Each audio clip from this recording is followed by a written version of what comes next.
పీతాంబరున్ ఘనభూషాంబరధరున్ కృష్ణుడు దివ్యాంబరున్. ఆయన్ని చూసింది. పట్టు పీతాంబరం కట్టుకున్నాడు, చక్కగా మెడలో ఒక పుష్పమాల వేసుకున్నాడు. ఆ గుర్రబండిని దగ్గరికి తీసుకొచ్చాడు. ఒక్కసారి చెయ్యిచ్చాడు, పైకెత్తాడు, బండిలో పెట్టుకున్నాడు. బండిలో పెట్టుకుని ఆ రథాన్ని గబగబా తోలుకుంటూ ముందుకెళ్ళిపోయాడు. వీళ్ళందరూ ఏం జరిగిందో తెలుసుకుని తెలివొచ్చే లోపల రథం వెళ్ళిపోయాడు. లేచారు. అయ్యయ్యో గొల్లవాడు కృష్ణుడు ఎత్తుకుపోతున్నాడు, పట్టుకోవాలన్నారు. గబగబా వెళ్ళారు. శిశుపాలుడిని పెళ్లి కొడుకుని చేశారు. బొగ్గను చొక్కెట్టారు. ఎక్కడో కూర్చున్నాడు, పాటలు వింటున్నాడు. వాళ్ళు లేచాడు. నాకు కావలసిన భార్యని కృష్ణుడు ఎత్తుకుపోతున్నాడు అన్నాడు. రథం వేసుకున్నాడు. వీళ్ళందరూ వెళ్ళారు. పరమాత్మ తలుచుకుంటే పెద్ద లెక్క. పాంచజన్యాన్ని పూరించారు, బాణములను విడిచిపెట్టారు. కొన్ని వేల మంది నిహతులై పడిపోయారు. ఓడిపోయిన శిశుపాలుడు ఏడుస్తూ జరాసంధుడి దగ్గరికి వెళ్ళాడు. ఎలాంటి వాడిని నమ్ముకుంటే అలాంటి ప్రబోధమే ఉంటుంది. జరాసంధుడు అన్నాడు, బ్రతకవచ్చు నూడల ప్రాణంబులుండినా బ్రతుకుగలిగేనేని భార్య కలదు, బ్రతికి తీవు భార్య పట్టు దైవ మెరుగు, వగచ వలదు చేయించ వలదు వలదు. ఊరే ఎంత అదృష్టవంతుడు రా, బతికిపోయావురా. కృష్ణుడి చేతిలో చచ్చిపోవాలి అసలు నీకున్న సమర్థతకి. అలాంటి వాడివి బతికి బట్టకట్టి బయటికి వచ్చావు. బ్రతకవచ్చు నూడల ప్రాణంబులుండినా బ్రతుకుగలిగేనేని భార్య కలదు. ఆవిడ కాకపోతే ఇంకొత్తి దొరుకుతుంది. అది ఆయన చెప్పినటువంటి ప్రబోధం. కాబట్టి బ్రతుకుగలిగేనేని భార్య గలదు, బతికి తీవు భార్య పట్టు దైవమరుగు, వగచవలదు చేయించవలదు వలదు. అసలు నువ్వు బతికేవు, సంతోషించరా, ఏడవకన్నాడు. పాపం ఏడుస్తూ ఆయన సరే తన రాజ్యానికి తాను వెళ్ళిపోవడానికి సిద్ధపడ్డాడు. తన మాట నెగ్గలేదన్న క్రోధంతో రుక్మి ప్రతిజ్ఞ చేశాడు. నేను వెడుతున్నాను, కృష్ణుణ్ణి ఓడించి సంహరించి రుక్మిణిని వెనక్కి తీసుకొచ్చి రుక్మికిచ్చి వివాహం, శిశుపాలుడికిచ్చి వివాహం చేస్తాను. అలా కాని చెయ్యలేకపోయినా ఇక నేను వెనక్కి తిరిగి రానన్నాడు. గబగబా వెళ్ళాడు. కృష్ణ భగవానుడు ముందెళ్ళిపోతుంటే ఆయన్ని చూసి ఓ పెద్ద నిందతో కూడినటువంటి వాక్యములు పలకడం మొదలుపెట్టాడు. మా సాటి వాడివా మా పాప కొనుపోవ ఏ పాటి కలవాడ వేది వంశము ఎందు జన్మించితివి ఎక్కడ పెరిగితివి ఎదినడుబడి ఎవరెరుగు మానహీనుడవీవు మర్యాదలెరుగవు మాయ చేకొని కాని మరలిరావు నిజరూపమున తేలు వసుదేశుడవు కావు నీకు వావిలేవు కొమ్మనిమ్ము నీవు గుణరహితుండవు విడువవేని విలయకాల శిఖా సమానసిత శిలీముఖంబుల గర్వమెల్ల కొందు కలహమందు అన్నాడు. పరమేశ్వరుణ్ణి పట్టుకుని నింద చేసినారి స్తోత్రమైంది. మాసాటి వాడివా మా పాప కొనిపోవ ఏ పాటి కలవాడ వేది వంశము ఎంది జన్మించితివి ఎక్కడ పెరిగితి ఎయ్యది నడిబడి ఎవరెరుగు మానహీనుడవీవు మర్యాదలెరుగవు మాయచే కొని కాని మరలిరావు నిజరూపమున శత్రు నివహంబుపై పోవు వసుధేశుడవు కాని వావిలేవు కొమ్మ నిమ్ము నీవు గుణరహితుండవు. నిజమే, పరమేశ్వరుడికి గుణాలు ఏమిటి, పరమేశ్వరుడికి కులం ఏమిటి, పరమేశ్వరుడికి పుట్టుకేమిటి, పరమేశ్వరుడి యొక్క వైభవం తెలిసిన్నవాడెవరు? అందుకని ఆయన బాహ్యంలో నింద చేస్తున్నా నిజానికి అది పరమేశ్వరుడి పట్ల స్తోత్రమైంది. ఆ కృష్ణ భగవానుడు చూశాడు, చంపేస్తాను, అధిక ప్రసంగం చేస్తున్నాడు, చంపేస్తున్నాను అన్నాడు అని ఆయన ధనస్సు ఎక్కుపెట్టి బాణాన్ని సంధిస్తుంటే నవవధువు ఆ పెళ్లి కూతురు ఇప్పటిదాకా ఎప్పుడూ దగ్గరగా ఇలా తల ఎత్తి కృష్ణ భగవానుడి యొక్క ముఖారవిందము చూడనటువంటి రుక్మిణీదేవి ఆ కృష్ణుడి ముఖం చూస్తూ ఆ రథం వేగంగా వెడుతుంటే ఆయన చేసిన యుద్ధం చూస్తూ పొంగి పరవశించిపోతోంది. ఇంత గొప్ప భర్తని తన అన్నగారిని చంపడానికి బాణప్రయోగం చెయ్యబోతుంటే ఎంతైనా చెల్లెలే కదండి, గభాలన కూర్చుని ఆయన రెండు కాళ్ళు పట్టుకుంది.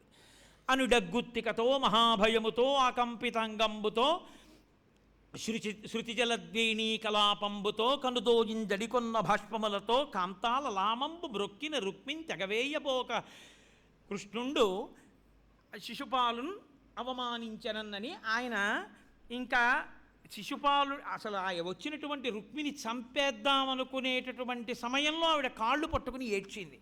ఆ ఏడవడం కూడా అని డగ్గుత్తికతో మహాభయముతో ఆకంపితాంగంబుతో వినతశ్రాంత ముఖంబుతో శృతి జరి ఆ పైనుంచి కారుతున్నటువంటి చెమట బిందువులతో విపరీతమైనటువంటి అలసటతో బెంగ పెట్టేసుకుని కాంతాలలామంబు మ్రొక్కిన రుక్మిణి తెగవేయబోక మడిషన్ కృష్ణుండు రోజిష్ణుడై. ఆ రుక్మిణి చంపకుండా పోన్లే నవవధువు కొత్త ఇల్లాలు వస్తూనే పాపం కాళ్ళు పట్టుకుని ఏడుస్తోందని అడిగాడు. ఎందుకు ఏడుస్తున్నావు, ఏం చేయమంటావని అడిగాడు. ఏమీ లేదు, నేను కోరుకున్న వాడితో పెళ్ళయిందని మా నాన్నగారు సంతోషించాలా, తనకి తలకరువి పెట్టవలసినటువంటి పెద్ద కొడుకు చచ్చిపోయాడని ఏడవాలా ఇప్పుడు అంతఃపురంలో, అందుకని మా అన్నగారిని చంపకండి వదిలిపెట్టేయింది. కన్న ఆ కడుపున పుట్టినటువంటి ఒక అన్న చెల్లెళ్లలో ఆ చెల్లెలి ప్రేమ ఎలా ఉంటుందో చూడండి. అందుకని అనుడగ్గుత్తుకతో మహాభయముతో ఆకంపితాంగంబుతో వినతశ్రాంత ముఖంబుతో శృతిజల ద్వేణీ కలాపంబుతో కనుదోయింజడికొన్న భాష్పములతో కాంతాలలామంబు మ్రొక్కిన రుక్మిన్ తెగవేయబోకమడిషన్ కృష్ణుండు రోజిష్ణుడై. ఆ కృష్ణుడు ఆ రుక్మిని చంపడం మానేసి, కానీ ఇన్ని ప్రగల్భాలు పలికాడు కాబట్టి తీసుకొచ్చి ఉత్తరీయంతో రథచక్రానికి వేసి కట్టేసి రేవుల వారం గొరిగి అంటారు. అంటే తల మీసం గడ్డం సగం సగం గొరిగేశాడు. అంటే ఉన్నాడా చచ్చిపోయాడా అంటే అవమానం చేత చచ్చిపోయినట్టు లెక్క, బతికున్నాడు కాబట్టి ఉన్నాడని లెక్క. అంటే చచ్చిపోయిన వాడితో సమానం. పాప తల్లి బాధపడింది, అయ్యో నా అన్నగారికి ఇంత అవమానం చేస్తారా అని. బలరాముడు వచ్చాడు, ఓదార్చాడు, అయిపోయింది. ఆ తర్వాత ఆ రుక్మి ప్రతిజ్ఞ చేశాడు కాబట్టి వెనక్కి వెళ్ళడం మానేసి అక్కడే భోజకటకము అనే రాజధానిని నిర్మించుకుని రాజ్య నిర్మాణం చేసుకుని అక్కడే ఉండిపోయాడు. వెనక్కి వెళ్లకుండా ఈ రుక్మిణీదేవిని తీసుకుని కృష్ణ భగవానుడు ద్వారకా నగరానికి చేరిపోయాడు. చేరిపోగానే రుక్మిణీదేవితో వస్తున్నాడు. కృష్ణుడిని తెలిసిందే. ఎక్కడికక్కడ అరటి చెట్లు తీసుకొచ్చి స్తంభాల కింద కట్టేశారు. కర్పూరాన్ని కుంకాన్ని కలిపి తెల్లటి ఎర్రటి రంగులతో రంగవల్లుల్ని తీర్చిదిద్దారు. ఎక్కడ చూసినా పన్నీటి జల్లులు చల్లారు. సుగంధం సువాసన పరిమళిస్తున్నాయి. పెద్ద పెద్ద పూలహారాలు తోరణాలుగా కట్టారు, మామిడాకులు కట్టారు. ఇంకా యాదవుల యొక్క సంతోషమే సంతోషం. వచ్చేశాడు కృష్ణ భగవానుడి యొక్క కళ్యాణం అని మురిసిపోయారు. ఆ మురిసిపోతున్నప్పుడు ఆ రుక్మిణీదేవితో కృష్ణ భగవానుడి యొక్క కళ్యాణం అద్భుతంగా ఆ ద్వారకా నగరంలో అంతమంది బ్రాహ్మణుల మధ్యలో ఆశీపూర్వకంగా జరిగిన తరువాత సంతోషించారు. పోతనగారంటారు, అనఘ ఆదిలక్ష్మి అయిన రుక్మిణితోడ క్రీడ సల్పుచున్న కృష్ణు చూచి పట్టణంబులోని ప్రజలుల్లసిల్లిరి ప్రీతులగుచు ముక్త భీతులగుచు. ఆ రుక్మిణీదేవితో కలిసినటువంటి కృష్ణుడు సింహాసనం మీద కూర్చుని ఉండగా లక్ష్మీదేవితో కలిసి ఉన్నటువంటి నారాయణమూర్తి మాకు సింహాసనం మీద ఉన్నాడు, ఇంకా మాకేం భయము అనుకున్నారు. అనఘ ఆదిలక్ష్మి అయిన రుక్మిణితోడ క్రీడ సల్పుచున్న కృష్ణ చూచి పట్టణంబులోని ప్రజలుల్లసిల్లిరి ప్రీతులగుచు ముక్త భీతులగుచు. వాళ్ళ భయాలన్నీ పోయి. కాబట్టి రుక్మిణీ కళ్యాణ ఘట్టాన్ని ఎవరు వింటారో వాళ్ళ భయాలన్నీ తొలగిపోతాయి. ఆ రుక్మిణీ కళ్యాణ ఘట్టాన్ని, అందులో ఉండే లేఖని ప్రతిరోజు ఎవరు చదువుకుంటారో వాళ్ళు పరమేశ్వరుడి యొక్క సామీప్యాన్ని పొందుతారు.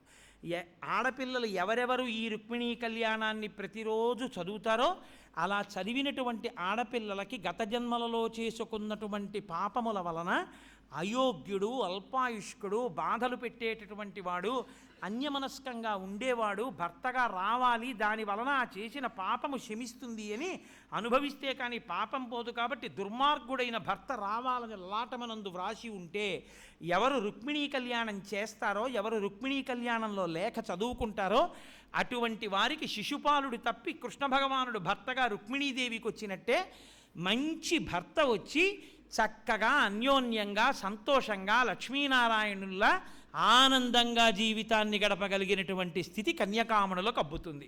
కాబట్టి ఆనాటి నుండి ఈనాటి వరకు ఏ తల్లిదండ్రులైనా ఆడపిల్లకి వివాహం చేసేటప్పుడు రుక్మిణీ కళ్యాణం చేయించకుండా వివాహం చేయరు. ఎందుకంటే ఆడపిల్ల యొక్క భద్రత, ఆడపిల్ల యొక్క శ్రేయస్సు దీని మీద ఆధారపడి ఉన్నాయి. కాబట్టి రుక్మిణీ కళ్యాణం చేయించిన తరువాత మాత్రమే వివాహం చేస్తారు. చిత్రం ఏమిటంటే రుక్మిణీ కళ్యాణం చేయిస్తారేమో కానీ భాగవత ప్రవచనం అయిన తర్వాత శంకరాచార్య స్వామి వారి యొక్క ప్రతిష్ఠితమైనటువంటి పీఠములలో సార్వభౌమ పీఠమైనటువంటి శృంగగిరి పీఠమునకు శాఖ అయినటువంటి ఒక శృంగగిరి పీఠం అయిన శారదా పరమేశ్వరి దేవస్థానంలో భాగవతం 10 రోజులు ప్రవచనం జరిగిన తరువాత లోకం చల్లబడ్డాక రుక్మిణీ కళ్యాణం చేసుకోవడం అందరికీ సంభవించే అదృష్టం కాదు. అటువంటి అదృష్టాన్ని రేపటి రోజున ఇక్కడ కొన్ని వందల మంది ఆడపిల్లలు పొందబోతున్నారు. నాకైతే శాస్త్రం మీద పరిపూర్ణమైన విశ్వాసం ఉన్నది. ఇక్కడ రేపు ఎవరెవరు ఆడపిల్లలు చేసుకుంటారో వాళ్ళందరి జీవితాలు అభ్యున్నతి పదంలో అద్భుతంగా ప్రయాణిస్తాయి. వాళ్ళకే కాదు, అందరూ ఆడపిల్లల జీవితాలు బాగుండాలనే కోరిక. ఈసారి పాల్గొనలేకపోయినటువంటి వాళ్ళకి మళ్ళీ ఎప్పుడో ఎక్కడో పరమేశ్వరుడు సంకల్పం చేయించకపోడు. అంత తేలికైన విషయం కాదు. మళ్ళీ భాగవత ప్రవచనం చేయడం అంటే అది ఎప్పుడో కాలం కర్మం కలిసి రావాలి, పరమేశ్వర శాసనం కావాలి, ఆనాడు మళ్ళీ భాగవత ప్రవచనం చెయ్యాలి. అలా భాగవత ప్రవచనం చేసి రుక్మిణీ కళ్యాణం జరిగి అప్పుడు రుక్మిణీ కళ్యాణం చేసుకునేటటువంటి అదృష్టం, ఇటువంటి పుణ్యభూమి ఇన్ని సమకూరాలంటే అదేం తేలికైన విషయమా? నేను మీతో మనవి చేశాను. ఇదే గుంటూరు పట్టణం నుంచి నాకు ఒక తల్లి ఫోన్ చేశారు. అయ్యా, మీ ప్రసంగాలు విన్నాను, మా అమ్మాయికి పెళ్లి చేసే ముందు రుక్మిణీ కళ్యాణం చేయిద్దామంటే 15,000 రూపాయలు అడుగుతున్నారు, ఎలాగా అని. ఆవిడ ఈ సభలో ఉన్నారో లేరో నాకు తెలియదు, మొన్నను కూడా చెప్పాను. అమ్మ, బెంగ పెట్టుకోకండి, నేను భాగవతం చెప్పడానికి వస్తున్నాను, మీ పిల్ల పేరు రిజిస్టర్ చేసుకోండి, నాకు నమ్మకం హరిప్రసాద్ గారు తప్పకుండా అందరికీ రుక్మిణీ కళ్యాణం చేయిస్తారమ్మా అని చెప్పాను. నేను ఉంచిన నమ్మకం ఉత్తినే పోలేదు, హరిప్రసాద్ గారు మానసికంగా సిద్ధపడ్డారు. కాబట్టి రేపటి రోజున చక్కగా ఆ రుక్మిణీ కళ్యాణ ఘట్టాన్ని యథార్థంగా ఇక్కడ జరుగుతుంది. అది ఆడపిల్లలకే కాదు, మీకు మనవి చేశానుగా, అభ్యున్నతిని పొందవలసిన అందరికీ కావాలి. రేపటి రోజున అదిగో అటువంటి అక్షతలు తయారు చేస్తున్నారు, అటువంటి తలంబ్రాలు తయారవుతాయి. చక్కగా అందంగా వైభవోపేతంగా కళ్యాణం చేసి ఆడపిల్లలందరితో రుక్మిణీ కళ్యాణం లేఖ చదివించి కళ్యాణమూర్తుల ఎదురుగుండా చదవాలి ఆడపిల్లలు. ఆ కళ్యాణమూర్తుల ఎదురుగుండా దీనికోసమని నేను యథార్థం చెప్తున్నాను, పొగిడాను అనుకోకండి. ఆయన కూడా పీటల మీద కూర్చోవడం మానేసి ఆడపిల్లలకి అభ్యున్నతి కలగాలి అని వేదం చదువుకున్నటువంటి బ్రాహ్మణ దంపతుల్ని తీసుకొచ్చి కూర్చోపెట్టి చేయిస్తున్నారు. రేపు అంతమంది బ్రాహ్మణుల్ని సిద్ధం చేయిస్తున్నారు ఆశీర్వచనం చేయించడానికి. అన్ని ఏర్పాట్లు చేస్తున్నారు. చక్కగా రేపటి రోజున ఈ అవకాశాన్ని సద్వినియోగం చేసుకోండి. ఎవరెవరు మిగిలిన వారు ఉన్నారో వాళ్ళు మిగిలిన వారితో సహకరించి ఎక్కడ కూర్చోవాలని నిర్దేశిస్తే అక్కడ కూర్చుని స్క్రీన్స్ పెడతారు కాబట్టి చూస్తే ఆఖరణ చక్కగా అక్షతలు వేయించుకుని బయలుదేరచ్చు. ఇతరమైనటువంటి కొద్ది ప్రకటన ఏదైనా మిగిలిపోతే నేను మంగళం చెప్పిన తర్వాత చెప్తాను. ఇవాళ ఒక్కసారి దయచేసి 5 నిమిషాలు కూర్చోవలసిందిగా ప్రార్థన చేస్తూ, మంగళాశాసన పరై మదాచార్య పురోగమై సర్వైశ్చ పూర్వైరాచార్యై తత్కృతాయాస్తు మంగళం. మంగళం కోసలేంద్రాయ మహనీయ గుణాత్మనే చక్రవర్తి తనూజాయ సర్వభౌమాయ మంగళం. ఉమాకాంతాయ కాంతాయ కామితార్థప్రదాజినే శ్రీగిరీశాయ దేవాయ మలినాథాయ మంగళం. కరచరణకృతం వా కర్మవాక్కాయజం వా శ్రవణనైనిజం వా మానసం వాపరాధం విహితం వా సర్వమేత్తక్షమస్వ శివ శివ కరుణాబ్ధే శ్రీ మహాదేవ శంభో. సర్వం శ్రీ ఉమామహేశ్వర పరబ్రహ్మార్పణమస్తు. స్వస్తి. అమ్మ, రేపన్నిటికన్నా 2 చాలా ప్రధానం. ఏ ఆడపిల్లలు టోకెన్లు తీసుకున్నారో ఆ టోకెన్లని మీ అందరూ కూడా ఆడపిల్లలకి ఇచ్చి తీసుకురావాల్సి ఉంటుంది. టోకెన్ లేకుండా మేము తీసుకున్నామండి మర్చిపోయామంటే అడ్మిట్ చేయరు. ఎందుకంటే ఒక లెక్క, ఒక అదుపు కోసం కదా అది ఇచ్చారు. అందుకని టోకెన్ లేకుండా పంపరు. 1. 2, 8 గంటల 30 నిమిషాల నుంచి లోపలికి పంపించడం ప్రారంభిస్తారు. ఇంతమంది అన్న లెక్క కోసం నెంబర్ వేశారు, కానీ ఆ నెంబర్ సీట్లో మిమ్మల్ని కూర్చోపెడతారు అని మీరు ఊహించవద్దు. ఎవరు ముందు వస్తారో వాళ్ళు కళ్యాణమూర్తులకి ఎదురుగుండా కూర్చోవడం మొదలుపెట్టేస్తారు. అందులో రాగద్వేషాలు ఏమి ఉండవు. ఎవరు ముందు వస్తే ఆ పిల్లలు ముందు కూర్చోవడం ప్రారంభమైపోతుంది. కానీ బయట మాత్రం కొంచెం ముందు వచ్చిన వాళ్ళు ఒక క్రమశిక్షణతో క్యూలో నించోండి. అంటే అందరినీ లోపలికి తీసుకొచ్చి ఆసనాలు అవి అన్నీ సిద్ధం చేసేస్తారు. చక్కగా ఆడపిల్లల్ని లోపలికి తీసుకొచ్చి కూర్చోబెడతారు. తల్లిదండ్రులు మాత్రం వేరొక ప్రదేశంలో అటువైపు కూర్చోవలసి ఉంటుంది. మీ పిల్లల దగ్గరికి ఒక్క మగవాడు కూడా వెళ్ళడు. ఆడపిల్లలు కార్యకర్తలుగా ఉంటారు. నేను సాయంకాలమే వాళ్ళతో మాట్లాడాను. వాళ్ళు బహుపొందికగా కన్న తల్లిలా పిల్లల్ని చూసుకుని కళ్యాణం అయిపోయిన తర్వాత పైకి పంపిస్తారు. మీ పిల్లల్ని మీరు మాత్రం బహుజాగ్రత్తగా మళ్ళీ కళ్యాణం అయిపోయిన తర్వాత ఆ గేట్ బయట నిలబడి ఆ పిల్లల్ని తీసుకుని మీ ఇంటికి క్షేమంగా తీసుకుని వెళ్ళండి.